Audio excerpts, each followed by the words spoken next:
Oi, eu sou a Lara. Oi, eu sou o Lucas. E esse é um teto todo nosso. E este é o diário de leitura do segundo capítulo de Orlando, da Virginia Woolf.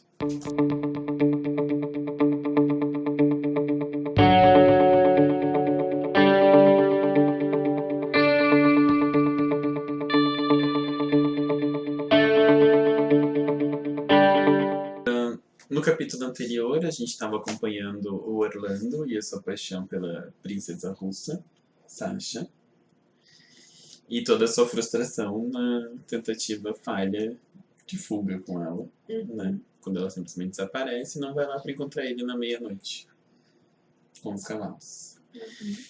E bom, eu acho que o segundo capítulo entra nessa vibe bad, pessoa decepcionada com a vida. Capítulo 2 é uma grande bad do Orlando. Uma grande bad.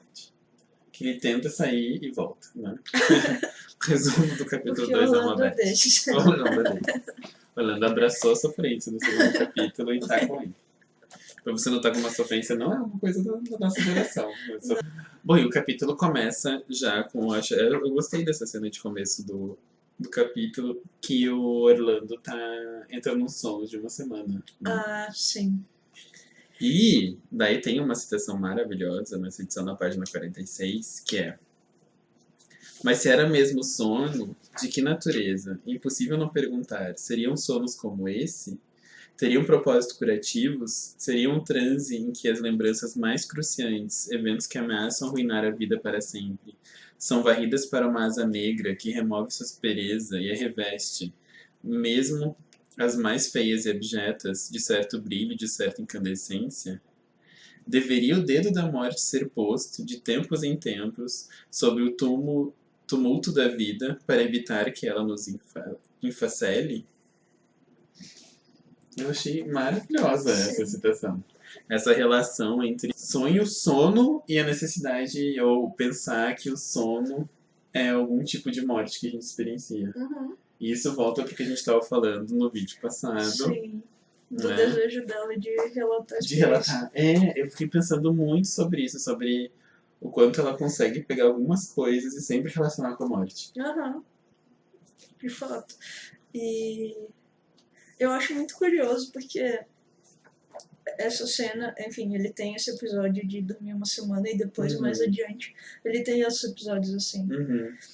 E pra mim é tão claramente associado, enfim, pela minha própria experiência e, enfim, isso também é de conhecimento geral, o sono na depressão. Então, enfim, ele tá nesse momento que ele tá completamente destruído. Sim. E a depressão é exatamente essa incapacidade, né? De levantar, no caso dele, sequer de acordar. Sim. Então ele fica 7 dias estirado na cama, de fato adormecido. E será que o que é isso, né? Será que morrendo? Será que sonhando? Será que com sono? Sim. E ela fala uma frase aqui que eu acho melhor ainda na continuação, que é: exaurido pela enormidade do seu sofrimento, teria Orlando morrido por uma semana e depois voltado à vida? E se esse é o caso, de que natureza é a morte e de que natureza é a vida? É muito bom. Nossa, pra qualquer pessoa que já teve problemas Sim. de realmente entrar numa bad, assim, reverbera num tom, assim, que eu realmente fiquei pensando sobre situações da minha vida e eu entrei meio que numa bad e não conseguia avançar. É uma coisa que a gente já tinha falado sobre como ela lança certas frases, certas ideias ali no meio do texto, que você para assim, nossa, né? E no ao contrário dos outros livros, pelo menos da maioria dos outros livros dela, ele tem o propósito de ser um livro divertido. Nossa! Ele é um livro, enfim, de entretenimento. Então é muito... Sim, tanto foi o que mais vendeu, né? Sim. Então... Ele não, a princípio não é pra ser tão reflexivo e denso quanto os outros, mas aí você tá lendo lá e de repente, olha... Passou. Ele fica sendo assombrado, então, tanto pela memória quanto pelo futuro do qual ele foi privado, né? Junto a Sasha. E ele acaba se aproximando mais voltando, né, um pouco daquilo que ele se afastou para viver, o que é também um tema que eu acho bem curioso, que está sempre voltando, não só nela, mas nesse livro, que é essa separação entre estar vivendo e estar falando sobre a vida. Então, sim. ele estava tendo uma coisa intensa e ele não estava produzindo. E aí ele passa por esse grande trauma. Sim. E aí ele se reaproxima da literatura, né? E também tem uma coisa que vem um pouco antes, quando ela começa a falar sobre a volta dele aos livros, que é essa volta aos ancestrais. Uhum. E uma volta é a ligação e essa noção de tradição, de família. E daí depois que vai aparecer como essa grande consideração pelo casarão, né? Sim. Assim, casarão não, castelo enorme, não é 365 quartos. Pode dormir cada dia do ano num quarto. E daí eu acho que tem essa noção também, né, do quanto... Porque ele ia fugir, ele ia largar tudo, né? E daí quando isso não funciona, ele tem uma aproximação. E parece que tanto esse dormir significa um morrer simbolicamente, de alguma forma, como ela produz, e o voltar à vida está condicionado a esse visitar os túmulos dos ancestrais, a rever as pinturas dos ancestrais. Então... E daí, a partir disso, acessar esses livros, né? Sim. Que é meio que uma volta para a infância. Porque ela passa daí, na página 50, falando justamente sobre isso, sobre o afeto dele com a literatura e o quanto tinha algum tipo de rebeldia, de que eles não queriam que ele lesse tanto. Então, quando tiram a vela, né, ela fala, quando eles tiram a vela, ele cria vagalumes. Pra ler. Eu achei isso tão poético e tão bonito, né, em termos de o que significava aquela paixão por literatura nele. Né? E logo em seguida, enfim, ele volta então a esse hábito, enfim, de ler muito e de criar preocupação nas pessoas ao redor dele por causa desse hábito. E aí ela fala um pouco em seguida que as pessoas diziam para ele, enfim, para abandonar esse hábito que tinha tanta coisa, há tanta vida lá fora. Mas aí ela fala, mas o pior ainda estava por vir. Pois uma vez instalado no organismo o mal da leitura, debilita-o de uma tal maneira que ele se torna presa fácil daquele outro flagelo que infesta o tinteiro e se alaça pela pena. Então, enfim, essa transição do leitor de querer produzir também, né? Tá na outra frase que eu acho maravilhosa, o infeliz dedica-se a escrever. Sim, sim. Que volta essa noção de que, né, dessa ruptura entre viver a vida e escrever. E refletir, escrever sobre a vida. Sim. Como a gente falou no outro capítulo, ela tinha uma relação com a Vita, enfim, que era muito multifacetada, mas que era muito de inveja. Não no sentido nocivo, mas da Vita ter podido ter essa vida de aventuras da qual ela foi privada pela doença a vida inteira, né? Porque ela foi sempre tutelada, primeiro pelo pai, depois pela irmã, depois pelo marido. E, enfim, que a viam como uma pessoa muito frágil mentalmente, que não podia ser exposta a grandes riscos e emoções, e até certo ponto, ok.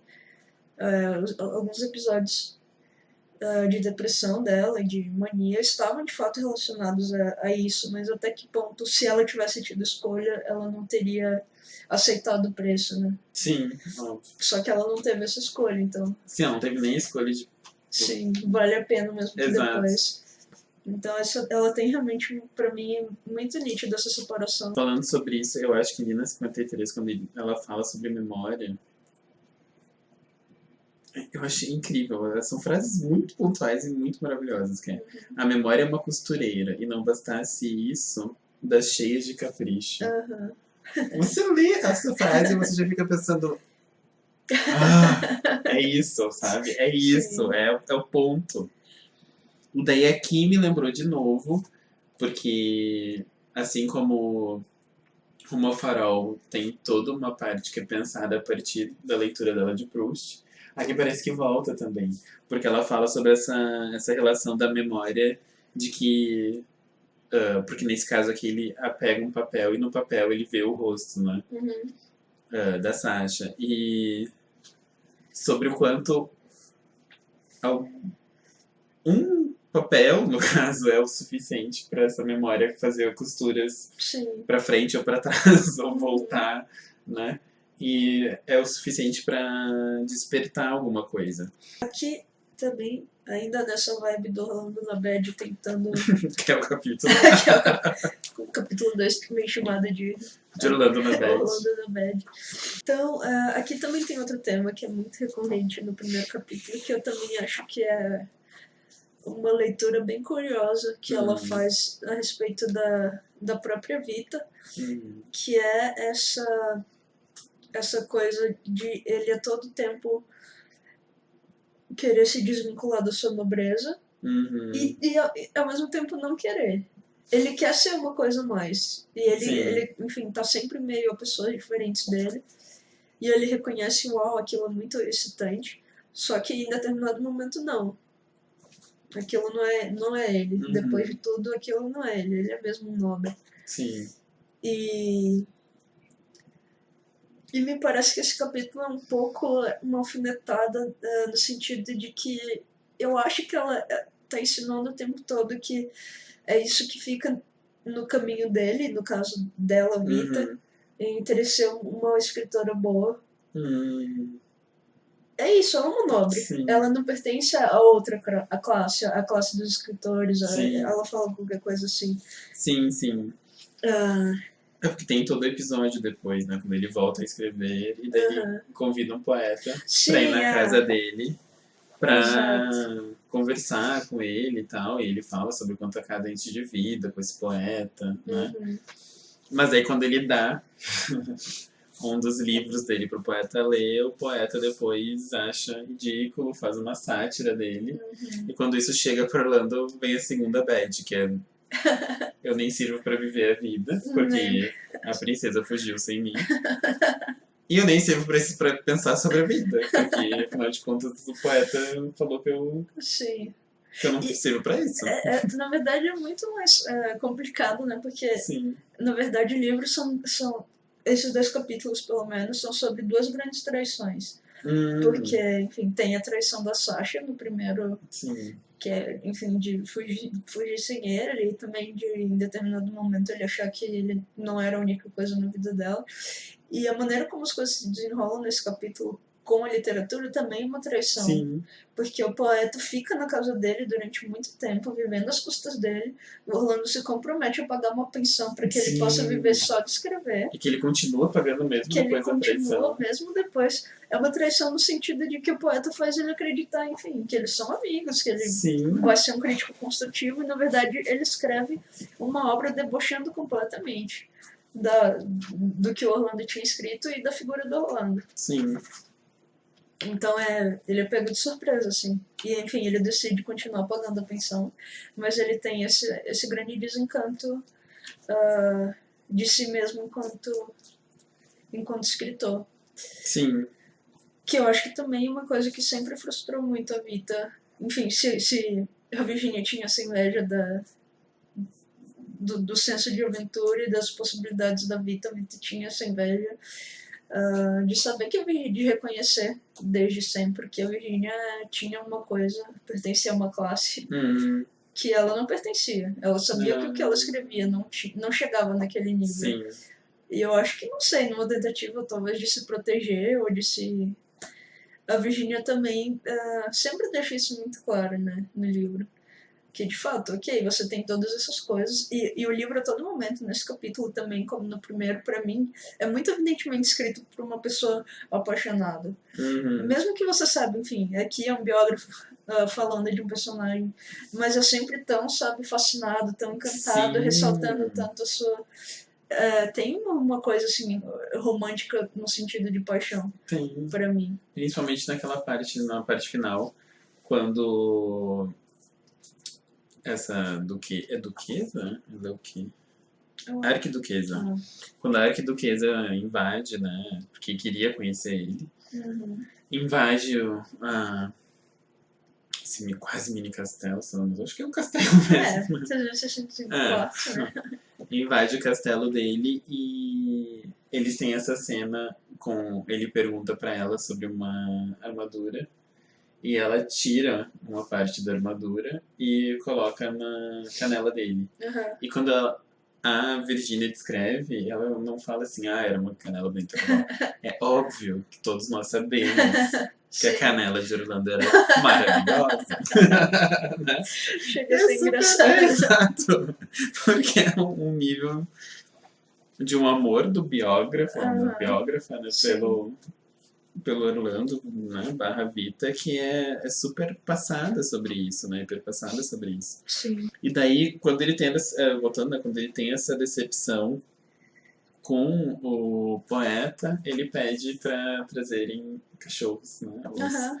eu não lembro agora qual é a raça. Ai, é uma raça que eu nunca tive. Elkhouts. Ok. Não sabemos como falar, né, mas é assim que tá escrito, assim que tá escrito. E ele fala pra mandar os cachorros, botar os cachorros no quarto dele, e é uma das melhores frases também, que é simples, curta e direta, que é uma citação do Orlando falando, né? Pois, disse, cansei-me dos homens. Sim, sim.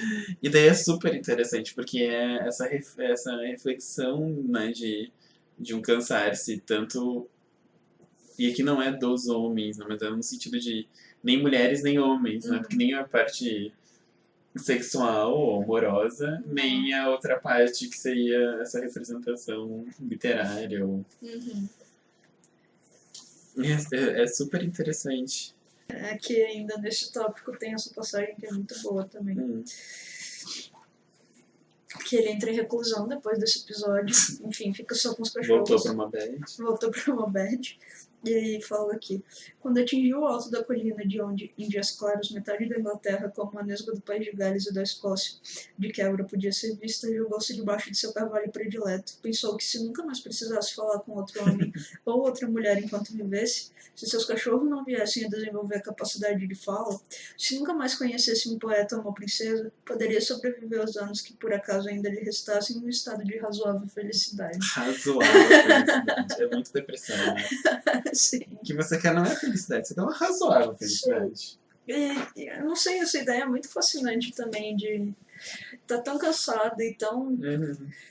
Que olha, é isso. Se pudesse não falar com mais ninguém. Razoavelmente ser feliz nos últimos anos que resta, tá feliz. Enfim, alimentar os cachorros e. Não sabia ele que ainda tinha anos e anos pela frente. Muitas bads viriam ainda. Eu acho super interessante que a partir dessa bad ele volta para a noção de o quanto as coisas são construídas, né? E a percepção dele de quanto as coisas são construídas vem pela família, né?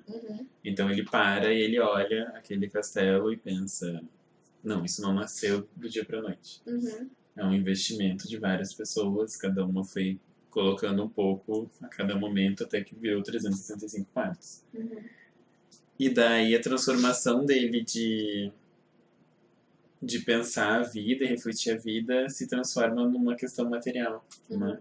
De, se eu não posso refletir sobre a vida e nem viver sobre a vida, eu vou deixar alguma coisa para os próximos que vão tentar fazer isso.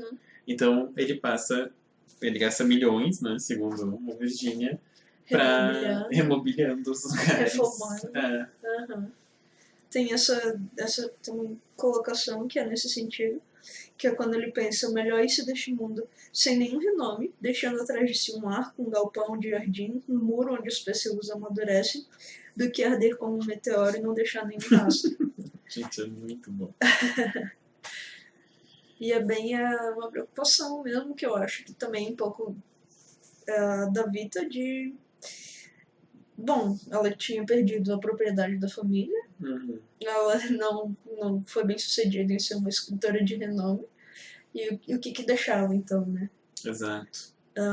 E é uma coisa que assombra o Orlando sempre. O que vai ficar? Sim. Se eu tô falhando em tudo, o que eu vou deixar pra trás? Sim. Até que ele conclui que não importa se for deixado alguma coisa aqui que ninguém sabe que foi o Orlando que fez. É melhor ter deixado alguma coisa do que ter passado pela vida como um meteoro. E volta para essa preocupação de, né, o que o ser humano faz na Terra, qual é o sentido da vida e tudo mais.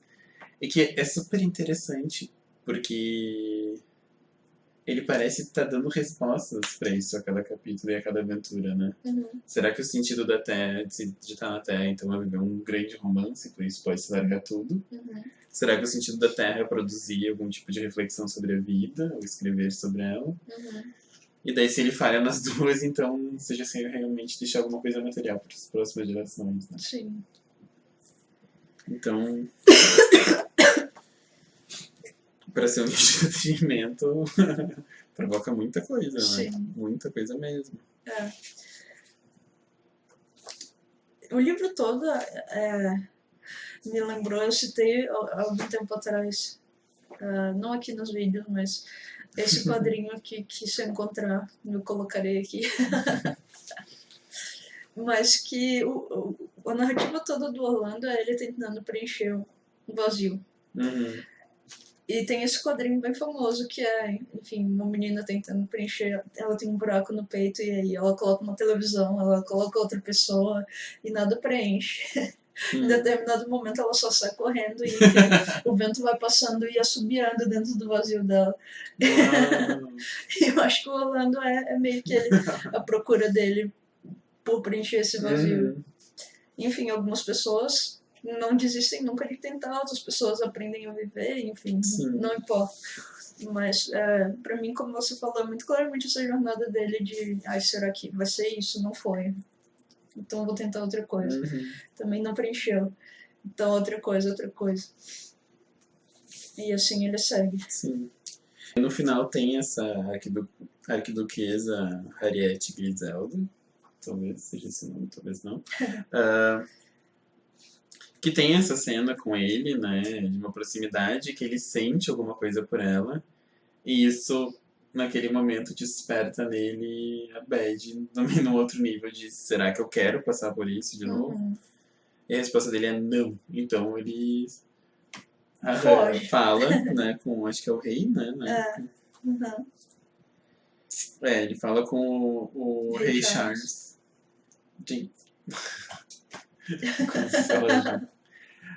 Fala com o rei Charles para ele virar um embaixador, né? Acaba virando um embaixador extraordinário em Constantinopla.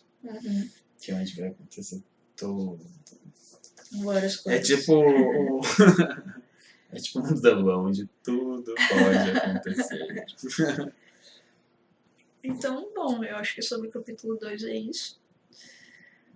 Termina com uma fuga agora dele, fugindo verdade. de se sentir novamente, não sei, vulnerável. Tem toda uma descrição sobre os dois lados do amor e ele fazendo esse balanceamento antes de decidir que não estou nem um pouco pronto para isso. Exato, essa relação dos dois lados do amor é muito interessante, né? Sim. Que ela fala que todo lado do amor tem o seu contralado e quando ele vê a arquiduquesa pela primeira vez, ele sente esse lado do amor todo, né? O lado bom do amor. E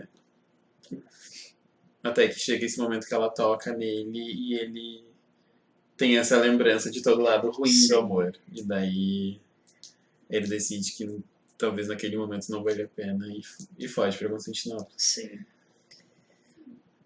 De novo é algo profundamente filosófico. Sim. Pensar sobre a vida. Por aí então, é isso que temos a dizer sobre o segundo capítulo. Semana que vem voltamos com o capítulo 3 de Orlando e Constantinopla. Se você está lendo com a gente, deixe seus comentários aqui embaixo. Dê uma curtida no vídeo se você gostou, compartilhe. E a gente se vê então na semana que vem. Até mais.